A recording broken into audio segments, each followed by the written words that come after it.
Tí ľudia pôsobia strašne milo na začiatku. Doslova mi to pripadalo, ako keby mi to bola moja rodina. Povedal mi jednu vec. Ak chceš dáku živý dojsť stade to domov, tak ti nič neostáva, môj zlatý, iba hotové, iba to. Rob to, čo ti hovorím.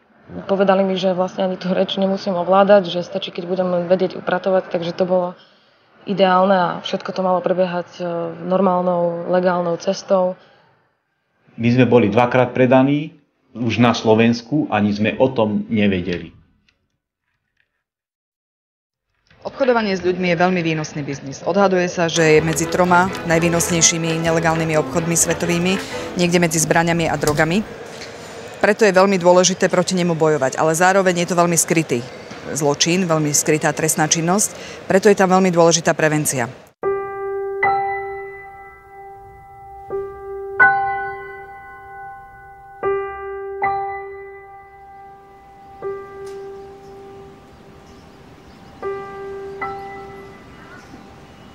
Sused mi hovoril, že či by som nemal záujem o robotu.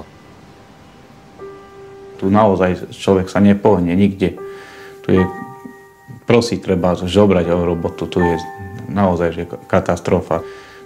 Stretla som známeho, poznáme sa z videnia, ktorý mi povedal, že vlastne vie mi zohnať prácu v Anglicku.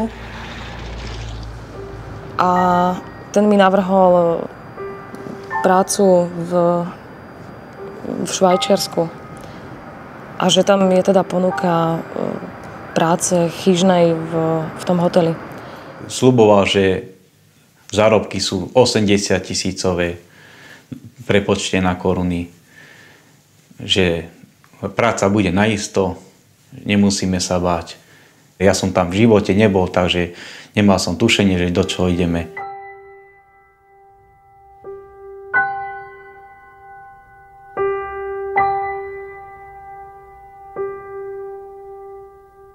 Našli sme proste nejaké tie letáčiky a sme zavolali. Sme sa dohodli na termíne a... Áno, boli milí, ponúkli mi kávu, aj čaj, že si dám. Rozprávali o tom, že kedy sa ide, ako sa ide tam. No tak vonku sú určite iné možnosti ako tu na doma. Je to práca, ale za také peniaze makať celý mesiac tak ťažko, to sa neoplatí. Peniaze dostávate každý týždeň. Cesta je zadarmo, ubytovanie mesiac je zadarmo. Čiže až potom platíte, keď dostanete nejaké peniaze. No, že hľadal som na stránkach, som hľadal hociakých už. Aj som písal e-maily a takéto veci. Predbežne sme dohodli, že odchádzam v stredu, tak. Príjemne to na mňa pôsobilo veľmi dobre. Je to naozaj tak výnosný obchod, že tým ľuďom sa oplatí pôsobiť veľmi dôveryhodne. Ak ide o to, že niekto namotá nejak väčšinou mladé dievča, ide do vzťahu, ktorý trvá pár mesiacov. Do toho vzťahu investuje, že kupuje jej darčeky. Naozaj sa mu to oplatí, pretože on už má v hlave plán a o pár mesiacov tú osobu, tú ženu predá niekde vo Švédsku alebo niekde vo Veľkej Británii. Prevláda názor, že obchodovanie s ľuďmi sa týka len žien, ktoré sú zneužívané na prostitúciu, čo sa však posledných rokov nepotvrdilo, pretože sú zneužívaní aj muži, ktorí sú lákaní preto, aby išli vykonávať ťažšiu prácu ako ženy, pričom žena môže robiť len tú prostitúciu alebo nejakú čašničku, upratovačku, chyžnú, pričom muži môžu vykonávať ťažkú robotu v továrniach, na stavbách a viac to obchodníkom vyhovuje, aby pracoval muž ako žena.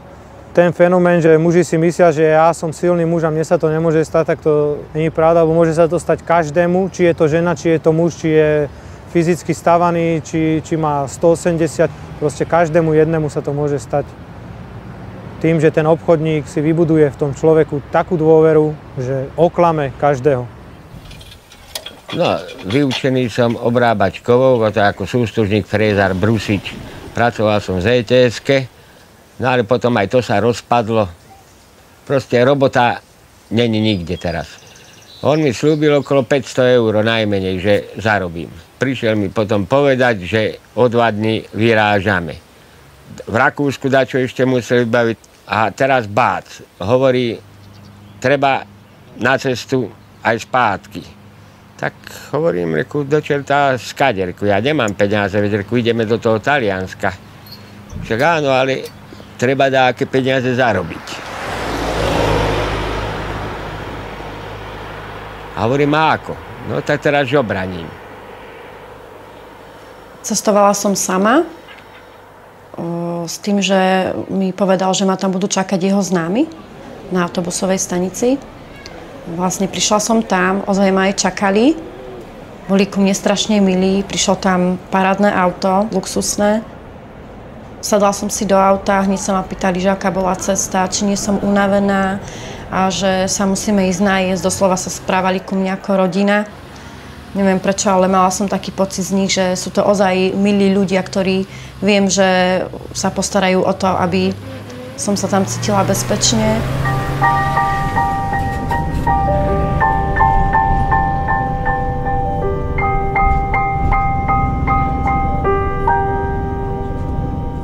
V Anglicku mal prísť ten človek, čo nám mal vybaviť papiere, išli sme do banky, vybavil nám účet, tá žena sa tam vypytovala, ale ja som nerozumel, že čo.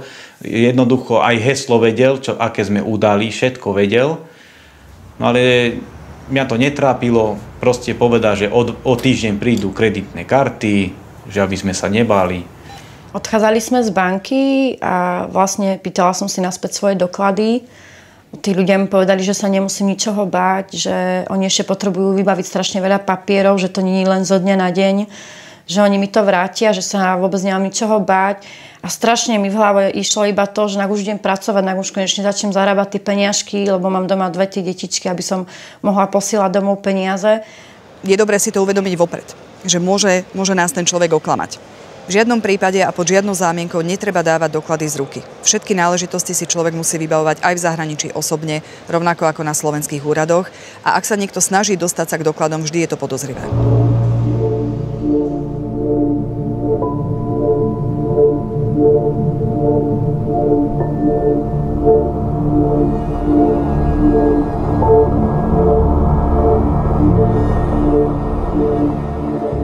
Je dobré tú agentúru, aj keď už vieme, že je legálna, že naozaj poskytuje tú prácu v zahraničí, aj tak je dobré si získať referencie. To znamená zistiť, kto už cez túto agentúru v zahraničí bol a či bolo všetko v poriadku. Ja by som si sama netrúfla povedať, že by som odhadla takéhoto klamára, napriek tomu, čo robím a napriek tomu, že všetky tie príbehy poznám. Hej, ideme na to? Môžeme? My sme agentúra, hej, výhodná práca. Máme toho strašne veľa, máme strašne veľa záujemcov, čo je teda úplne super. Ak vám sa nebude páčiť zamestnávateľ, ubytovanie, partia, vy si môžete povedať nie a za tých 4 dní zase odísť naspäť. My keď sme v podstate zakladali tieto spoločnosti a uzatvárali zmluvy, nie je dobre od vás vyberať peniaze, hej. My znalosť jazyku nemáme. Nepotrebujete. To nie je problém. A to som vám chcel povedať, že tento človek, ktorý tam je to človek od nás. Ja jednám seriózne, tak si myslím, hej, z tohto pohľadu, aby to bolo seriózne z obidvoch strán. Stretli sme sa na týchto pohovoroch s veľa ľuďmi, ktorí boli oklamaní. Zatiaľ naozaj máme ľudí veľmi spokojných. Prišli sme nedaleko Udine a tam sme zastavili pod takým nadjazdom cez cestu, čo je. No a teraz tam zaparkoval, no a hovorí, a tu budeme aj bývať. A hovorím, a to má čo znamenať? Hovorím, však, veď sme hovorili, že ideme k tomu súkromníkovi na tú stavbu. Žiadna stavba vraj není, keď sa ti neľúbi, môžeš ísť vraj domov. No hovorím, ako mám tu zarobiť, keď nemáme žiadnu robotu, veď na stavbu sme mali predsa ísť, ne? No tak zo stavby není nič, to sa vraj zrušilo. Až chceš si dačo zarobiť, tak prosím pekne, jedine keď budeš šobrať. Každé ráno ma zaviezol pred obchodný dom, tam ma vysadil a večer chodil pre mňa. Čiapku, šiltovku, modrej farby som mal, nie túto. A takto som mu musel držať a prego, ako každému to, ako po taliansky to mi povedal to slovo, že aby som to hovoril, že akože prosím a takto. Čo mi dali ľudia, to je divodáke, občas mi tam nahádzali, tak som si dačo kúpil, zajesť a to z toho bolo, a ostatné som mu všetko odovzdával.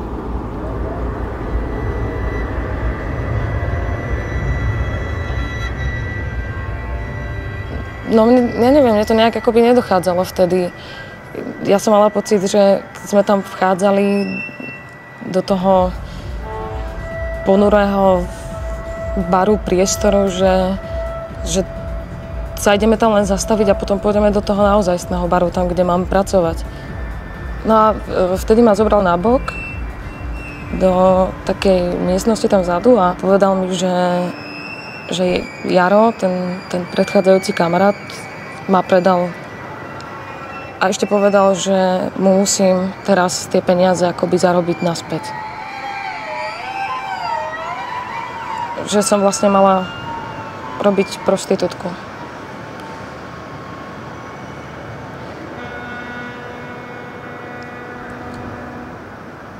Dokiaľ mi to nepovedal, tak bol strašne milý, sympatický. Išli sme sa spolu navečerať. Tá jeho rodina bola strašne milá, štedrá ku mne. Tak s nami robili, ako keby sme spolu vyrastali. Normálne, keď sme nechceli jesť, ešte aj nás znútil. Keď to nezieš, tak bude zle. Ešte normálne, ako keby bratia nám boli, alebo ja neviem, ja som normálne nechápal. A už po 2 týždňoch už sa začali chovať úplne celkom inakšie. Začali už mať drze reči, rozprávali o nás, že to sú moje ľudze, že to sú moji ľudia po východňarsky. Rozprávali o nás, ako keby sme boli dobytka. Ako keby sme boli ich otroci dáky. Do roboty sme chodili 200 kilometrov. Skoro ráno sme stávali, došli sme do roboty, to bolo niečo ukrutné, lebo 12 sme potiahli, nenormálne podmienky tam boli. A jak sme došli domov ešte sa trebalo starať o ich deti, neviem, kosiť trávu, lebo tá si zmyslela, že treba mi pokosiť trávu, tamten si zmyslel, že treba ho sťahovať, takže jednoducho museli ste to robiť, čo oni vám povedali. Vyspať v žiadnom prípade v autobuse, keď chcete, môžete spať. 4 hodiny, keď som spával denne, tak to bolo veľmi veľa. Po 2 týždňoch sme zbadali, že výplaty nám idú na účty, ale kreditné karty sme nemali. A som sa stále vypytoval na tie kreditné karty, čo vlastne sa deje, však už nám mali prísť, výplaty nám mizli. Pýtal som sa vedúceho tam v závode, že kde vlastne idú výplaty. Ten šéf mi hneď povedal, že či sme normálni, že nás zobrali ako otrokov, že to len nás budú využívať a tak ďalej. Ale ja som stále ešte tomu neveril, nechcel som tomu veriť, lebo nikto nás nebil. Nech sa páči, posaďte sa. Peter, pozdravujem. Nech sa páči. My to všetko zabezpečujeme. Vy nám neplatíte nič. Odchádza sa v stredu. Čo sa týka samotnej dopravy, nehradíte nič. Takže nemal by ste problém tu v stredu, hej? Ale mali by ste teda predbežne záujem tu v stredu, kebyže... Mohli by ste vycestovať, hej? Môžeme teda. Dobre, pane. Veľmi pekne vám ďakujem. Majte sa krásne. Pozdravujem. Ďalším dôležitým bodom je ísť do zahraničia pracovať len na základe písomnej zmluvy, ktorá musí byť v jazyku, ktorému rozumiem. Netrúfať si povedať, že trošku viem po nemecky, tak podpíšem niečo, čo tam je. A je veľmi dôležité, aby tá zmluva bola jasná. My sme mali prípad, kedy v zmluve bolo povedané, že bude zabezpečené ubytovanie. Až na tvare miesta človek zistil, že to ubytovanie nemá ako možnosť, ale ako povinnosť a za ubytovanie musí dávať vyše 80% platu. Zanesli ma do takej továrny, kde sa vlastne pieklo, pekáreň a začala som tam pracovať. Prešiel mesiac aj pol, už proste som bola strašne nahnevaná, kde sú peniaze a čo sa vlastne deje. Išla som za tým pánom a takým rázným tónom som už aj ja povedala, že toto sa už nedá, že po mesiace aj pol ani žiadne peniaze, ani žiaden telefón a domov deťom. Proste stále iba naťahovačky a nič z toho, že nak už začne, proste nak mi dá tie peniaze, nak začne konať. Povedal mi, že mám držať hubu a že nak začnem už konečne makať poriadne, pretože zdvihne telefón a postará sa o to, aby moja rodina na Slovensku sa dala vraj nejako do poriadku. Bál som sa toho, že keď nebudem žobrať a keď im nebudem rozdávať peniaze, tak ma tam nahajú a zbijú ma, lebo a ja som bol stratený. Reč neovládam, nič neovládam a ani som poriadne vlastne nevedel, kde som. Viete, ako som sa hanbil? To taký nepríjemný pocit, keď tí ľudia, keď na mňa pozerali a pána Beka, ja som v živote v takej situácii nebol. Koľko razy mi bolo normálne, že dopláču, reku pána Beka, najmä cez obed, keď bola tá siesta u nich v Taliansku od tej 11. do 2. Tak som išiel dozadu, kde je ten kontajner a Tam s prepáčením nieraz som sa aj vyplakal. Asi po mesiaci prišli dvaja ľudia, českej národnosti boli, jeden muž a jedna žena, ktorí ma vlastne kúpili od Roberta a tí ma zobrali do Švajčiarska. A tam som bola v jednom prenajatom byte a nedovolovali mi ani spať. Teda keď som spala, tak to bolo vždycky len na nejakú krátku dobu. Nemala som tam vlastne ani žiadnu lekárskú starostlivosť. Začali mi dávať drogy, aby som dlhšie vydržala a aby som viac pracovala a viac zarábala. Potom som zistila, že som tehotná a vlastne som si tak myslela, že tým pádom to akoby celé skončí, že to už nemôže ďalej pokračovať, že a ono to vlastne neskončilo a naopak to ďalej pokračovalo. Prečo sa zatvárajú aj ľudia do väzenia? Lebo mu obmedzíte slobodu, hej? A to je ten trest. Tento človek nemá byť za čo potrestaný a nejakým spôsobom sa dostáva do situácie, kedy mu obmedzujú osobnú slobodu a ešte nedostáva peniaze a musí otročiť, tak nemôže sa rozhodovať, hej? To je veľmi dôležitá vec pre človeka, aby sa mohol rozhodovať, čo vlastne chce urobiť, aké vzorce správania si vyberie. Kdežto tuto je vlastne všetko popreté, čiže človek vlastne úplne stráca podstatu svojej nejaké také osobnosti v tej chvíli. A pokiaľ to trvá dlhodobo, tak môže to mať v podstate veľké následky na jeho psychiku. Ten človek môže skončiť treba aj samovraždou. Švagrina nám volala a presviečala ma, že aby som si dal povedať, že my sme originál predaní.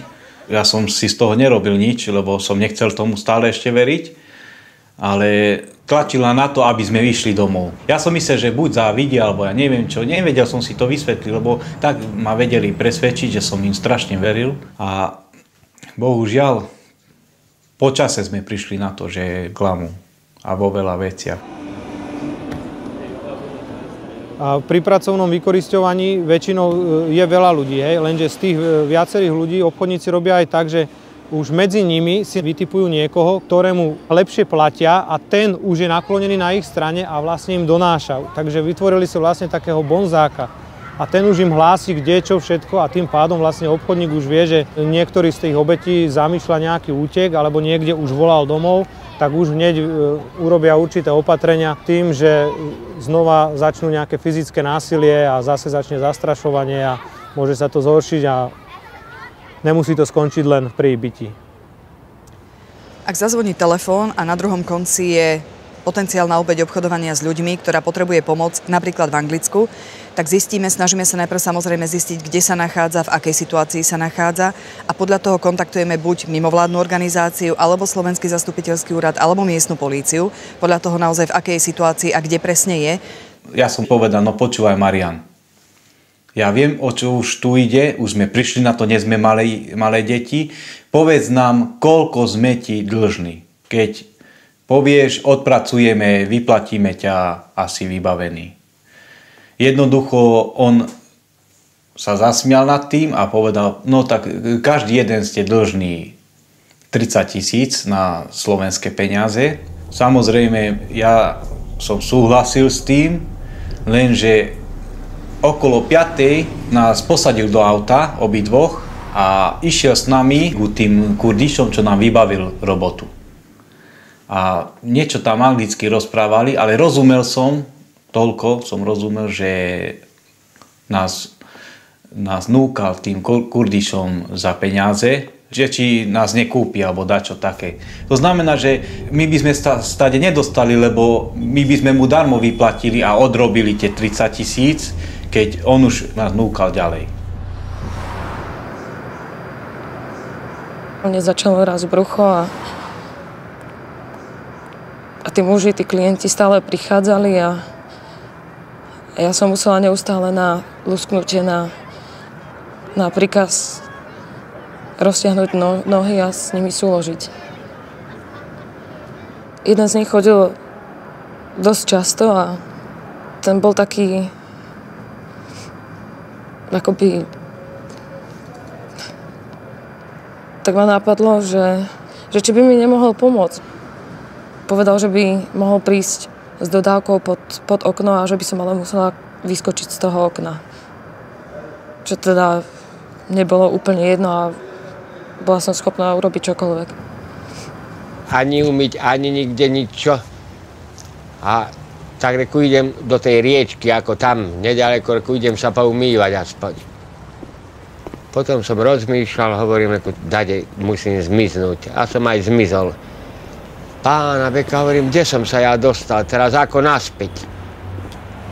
A tak som išiel ďalej, až nakoniec som natrafil na takú cestu a tam bol taký dom, som poprosil toľko, hovorím, karabinieri, alebo polícia, že ako zatelefonuje. Ja som išiel hore schodmi a videl som, skade vyberajú pasy. A jednu chybu urobili, oni sa išli zabávať v sobotu. No a ja som išiel pozrieť naozaj, či tam sú tie pasy. Pasy boli naozaj skryté tam, kde som aj videl. Už len trebalo utiecť. Všimla som si, že nahali vzadu otvorené dvere. Vôbec som neváhala. Rýchlo som zobrala do ruky tašku, nejaké veci, rýchlo som do nej nahádzala, otvorila som dvere a začala som utekať. Pričom najhoršie bolo to, že vôbec som nevedela, kam utekám. Ja som vedela, že pokiaľ nebudem na nejakej polícii alebo niekde, tak viem, že títo ľudia sú blízko a že ma môžu znova chytiť a zabiť. Medzi tým nám volali zo Slovenska, že takí kukláči tam prídu, že nás zachránia, že už nás Interpol hľadá a neviem kto. Švagrina to plietla 2-3. A my sme nevedeli, my sme si kľudne zobrali, zbalili sme si batohy, dali sme si pekne pásy do batohov a čakáme, že prídu kukláči v pohode. Pozeráme a oni prišli. To bolo koniec sveta, my sme sa tak zlakli, no hovorím teraz čo? Utekajme zadným chodom von. Vlastne ako som utekala po tej ulici a uličkami kade-tade, zrazu som zbadala veľkánsky nadpis na budove hospitál, znamená, že nemocnica. Vošla som rovno dnuka, samozrejme, že keď som nepoznala jazyk, tak som kričala iba, že please. Volali zase z domu, sme nevedeli, či máme zdvihnúť ten telefon, lebo už volal aj ten, čo nás kúpil, že vyhrážal sa. No hovorím, tak tu už není sranda, normálne v premávke, skočil som policajtom do cesty, slovensky som im normálne povedal, že mám problém. Zohnali nejakého tlmočníka, ktorý prišiel vlastne na tú stanicu policajnú a konečne som mohla s niekým komunikovať po slovensky, rozprávať sa a povedať mu vlastne všetko, čo sa mi stalo. No a potom ten muž ma odvedol na políciu a tam už potom oni skontaktovali nejakú miestnu organizáciu, ktorá pracovala s takými ženami a s takými prípadmi podobnými, akými som prechádzala ja.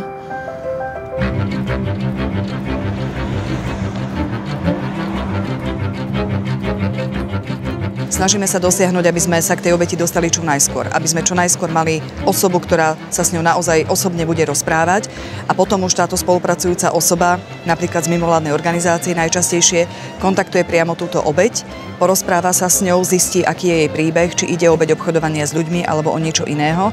Tá tlmočníčka z Ríma, čo telefonovala im, ako toto, tak ona ma poslala do tej organizácie Stella Polare. Tá organizácia, do ktorej ma odniesli, hneď kontaktovala Bratislavu, aby vlastne vedeli, že čo sa tam u nich stalo. Ak sa chce vrátiť, tak sa snažíme pomôcť jej, aby sa vrátila. To znamená zabezpečiť letenku, ktorá je potom spätne uhradená z nášho programu a osoba sa vracia na Slovensko. Keď sme sadli do lietadla, už konečne som vedel, že už ideme domov.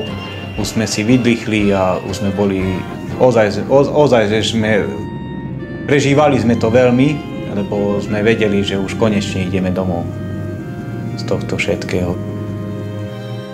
Keď som prišla domov a vlastne pozerala som sa na tie deti, začala som strašne plakať, objímať ich, hladkať ich, pýtať sa ich, ako sa mali. Na ten pocit sa vlastne nedá zabudnúť nikdy.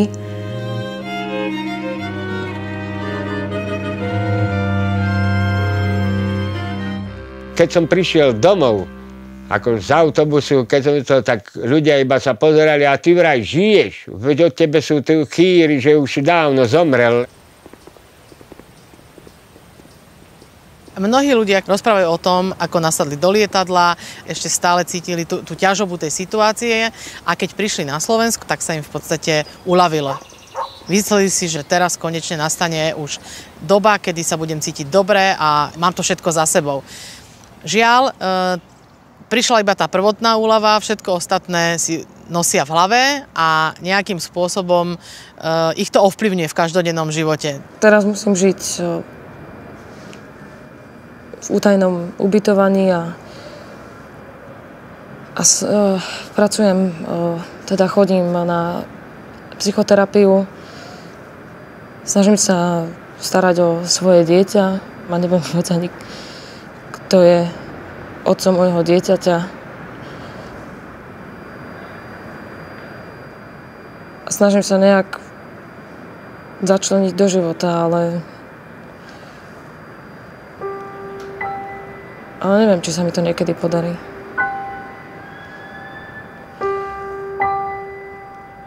Na čo som myslel? Že s prepáčením, keby som bol býval, mal nejakú búchačku, tak by som ho bol, hádam, aj odstrelil.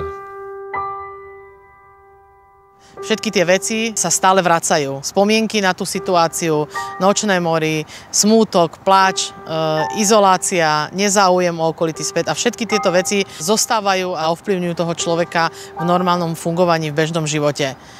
Preto je dôležité, aby vyhľadali odborníka, psychológa alebo psychiatra, ktorý im pomôže spracovať tieto veci aj tie, ktoré má v hlave, aby sa im uľavilo aj na duši, presne tak, ako sa im uľavilo vtedy, keď vystúpili z toho lietadla.